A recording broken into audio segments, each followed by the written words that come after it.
Hi guys, welcome to Biscuits Total War. This is going to be a tactics and tips video, and on this tactics and tips video I'm actually going to show you how I actually play as Rome when I'm doing my Rome versus Rome online battles playing 31k rules. Now if you've been watching my videos, and hopefully you have over the last few weeks and few months, you'll notice I tend to bring quite a similar build. So what I'm going to try and show you is literally what build I use, the formation that I use, and basically how I plan to basically attack and take out a fellow Roman player.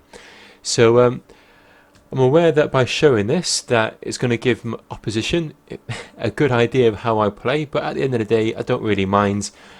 Hopefully if you guys see what I do, you might learn something, or you might try and adapt your play. Who knows, you might think it's a total rubbish tactic, but it's a tactic that I tend to use, and it tends to work on a lot of occasions, but it doesn't work all the time.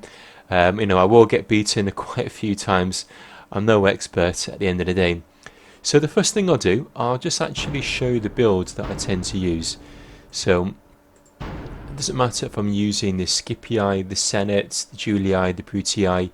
At the end of the day, it's the same build. So what I will do, I'll just talk you through my build. It consists of all my units being gold. Now the reason why I've gone for all units gold, it's basically because they've got a decent defense, decent attack. Some people will use their peeler screen and put lower stats on them, but I like to still have my peeler screen as a gold. The reason being that when it gets into the peeler duel, they're going to stand their ground and not rout as easy as they would do if they weren't gold.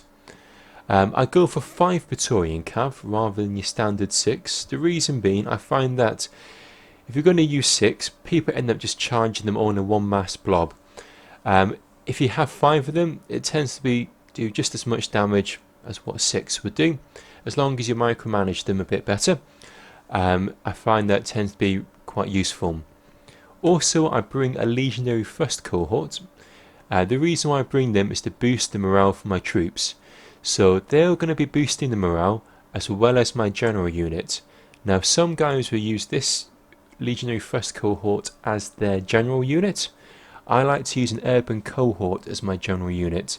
That's basically because I'll have 2 units that are boosting my morale, and also the urban cohort is a better unit than the Legionary First Cohort in a 1-to-1 melee fight.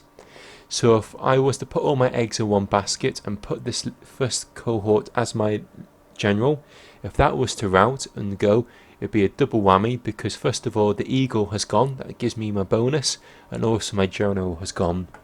So that's why I like to keep it separate and have the 2 units rather than having my general as the Legionary First Cohort. So what I'll do, I'll just go up against the computer. I'm not actually going to fight the computer. What I'm going to do is just show you how I actually physically deploy. So I'll get that done now. Wait a couple of moments for the battle to load. So the first thing I'll do, I'll get 2 of my urban cohorts and put them in loose formation. Now the loose formation, I do that because it's going to act as a peeler screen. Now you'll notice that I've got them as 3 urbans deep. The reason why I've gone for 3 urbans deep, that you tend to fight in a peeler fight against urbans that are in 4 rows deep. Now if they're 4 rows deep, means they can be a deeper formation.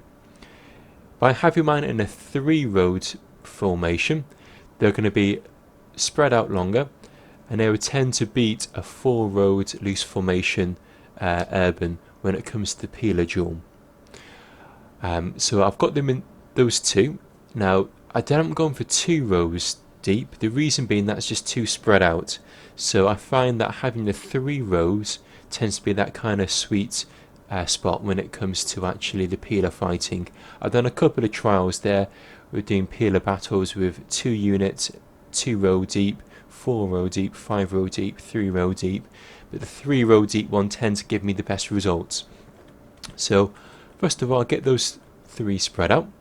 The next thing I'll do, I'll get another 3 urbans, group them up, hold down shift and then 1 to put them in a nice row.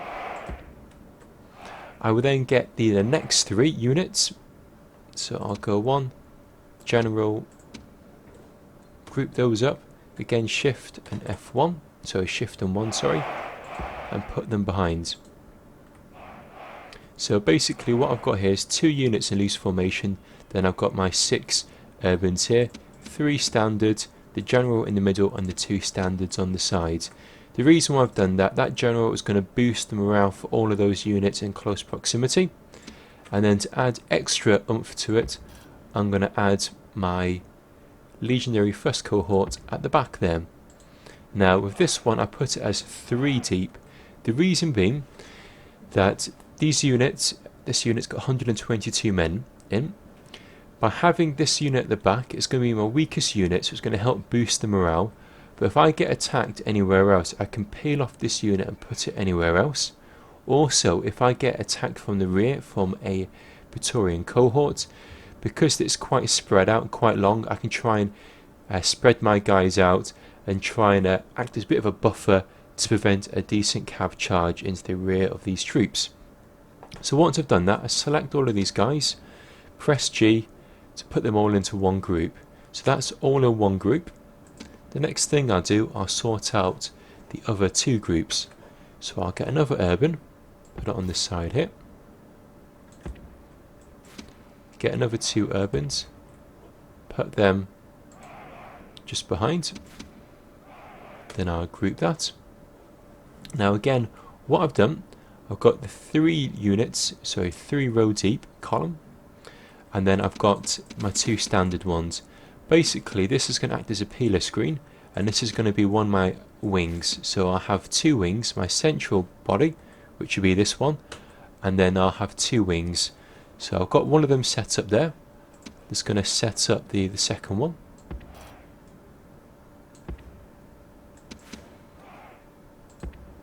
Then I'll group those together, and then I'll put my cav at the back. The next thing I'll do, I'll tend to leave the peeler mode on, so fire wheel mode. So with my right hand I've got the mouse, and then with my left hand I'm basically got my hand hovered over the keyboard. I've got my fingers on 1, 2 and 3, so if I press 1 I get the central bulk, if I press 2 I get one of my wings, and if I press 3 I get this other wing.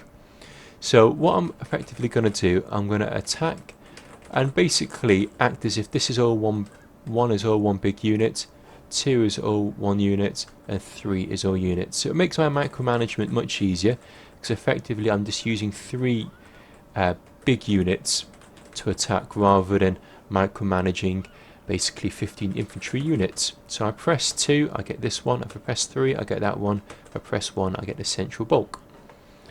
So I'll just deploy my guys right at the back. So say I want to advance forward, I'd press 1 and I'd select those guys, and then if I press 2 and then 3 I can then drag basically these groups to where I want them to go. Now what I'm also doing, I'm pressing the spacebar button. By doing that it tells me where my units are going to be going. So say if I wanted to encircle forces, I can always be slowly micromanaging my guys and basically putting them wherever I want them to go. The other sort of thing I'm doing, I'm pressing the R button rather than tapping this button to run. I find it gives you more control of what's going on. So what I would tend to do, my main bulk of my forces, that's what I'm going to go in and attack with. As they're attacking, I'm going to try and go into the sides with my 2 wings, my left wing and my right wing. Now often what I would do, I would actually sometimes get my wings in to attack first of all. The reason being that most of the enemy would tend to fire their peeler into one of my wings. If I can do that, whilst they're throwing all their peeler into one of my wings, I can then advance forward to the bulk of my forces and then throw the volleys of peeler. Now ideally if I can get the enemy to throw as many volleys of peeler into just one of my units, yes, I'm going to be sacrificing probably one of my urbans, but it'd be a decent sacrifice at the end of the day, because if they can waste all their peeler on one unit, I'm still going to have 15 units of peeler that I can use to attack any of their units. So hopefully that kind of makes sense what I'm getting into. That basically I've grouped my guys up into 3 clusters. I've got my right wing, my left wing and my central force. And what I do, I just basically drag those groups around the battlefield, tap in R to make sure they're always running or walking if they need to walk, and pressing the spacebar button. And once I've got my guys into peeler range, because I've got fire at will mode on, they'll just launch their peeler once they stand still. So what I'm now going to do, I'm going to actually show you what I do when it actually comes to actually fighting another player. Now what I'm going to do, the example I'm going to give is part of a battle I did a few weeks ago against a player you would have seen on my battles. It's Cleo from the Greeks clan. Now I've got to say that the tactic that I use sometimes works, sometimes it doesn't work. An example I'm going to give to you, it does work and it works perfectly, but that's because Cleo makes a few mistakes, and I'm sure he'll be the first one to admit that. Cleo is an absolutely fantastic player, so don't think that, you know, I've outplayed him or I've managed to basically outmaneuver him. Just basically, some days people have good days, sometimes people have bad days. Unfortunately, I caught Cleo on a bad day and I used my tactic the normal way I use it, and it paid off dividends. So I'll give you a little example of how it's supposed to work, but please don't think that the example I'm about to give to you anyway is trying to undermine or basically show that I'm better player than Cleo, because I'm not trying to show that at all. It's just basically purely an example. So I hope you guys appreciate that, and I hope, Cleo, if you're watching this, that you appreciate it's just purely an example that I'm giving at the moment. So I'm just going to pause this for 2 seconds whilst I pull up that little replay. Okay, so this is going to be a little segment of a 4 versus 4 battle that I've done a few weeks ago, but it kind of gives you a good example of how I actually do my tactic in the surrounding the enemy. Now Cleo, he's playing as the Senate here. We could ignore this part of the battle because initially this is going to be basically a quick little 1 versus 1 here. Cleo's forces were separated from these guys here, and I can see Cleo's forces, they're quite tight and then they're quite narrow, his formation, which plays into my favour with the tactic that I like to do, because my guys, as you can see, they're quite spread out. So I've got my guys into my standard formation. I've got my right wing here, my central force, and my left wing here, and Cleo's got his forces here, and you can see they're quite bunched up. So what I'm going to do, I'm going to rush my guys forward. So I've got my main bulk and my 2 wings here. What I'm going to try and do is get my main bulk to go here, and then my 2 wings to go to the left and right of his formation, and then put my cav probably just behind the units here. So Cleo's getting into formation. He's putting his archers at the back, and he's probably going to put his cav right behind. But he hasn't got a peeler screen, so when it comes to a peeler duel, my guys will definitely have the upper hand. But I believe what Cleo is going to do is probably going to try and put his guys into a testudo formation to minimise the damage of the peeler. So you can see he bunches up his guys. I've got my guys, the bulk of my forces here. I've got my wing here and my wing here. So I'm just going to advance my guys forward and actually rush them through these testudo units. By doing that, his guys have come out of formation. I've now got 1 guy's coming here, 1 guy's coming here. Now what I've done, I've put these guys all into guard mode, so they're going to hold their ground. In comes this cav charge from Cleo, but as you can see, my guys have all circled around. Because they're circled around, I can now come in with a decent cav charge, smack straight into the centre, and because my guys have surrounded these guys here, it just causes a mass rout, and basically all of Cleo's forces, they've all been taken out there. So That was a combination of getting that surround. Once I've got that surround, going in with a counter cav charge to minimise the effect of Cleo's forces. I put my central bulk body into guard mode and wrapped around with the left ring and the right ring, and there you go. Basically his whole force has been routed, his whole force has been taken out, and I don't believe I've actually lost any whole unit. I might have lost a few urbans in that fight, but in comparison to Cleo, you know, it was an overwhelming take out them.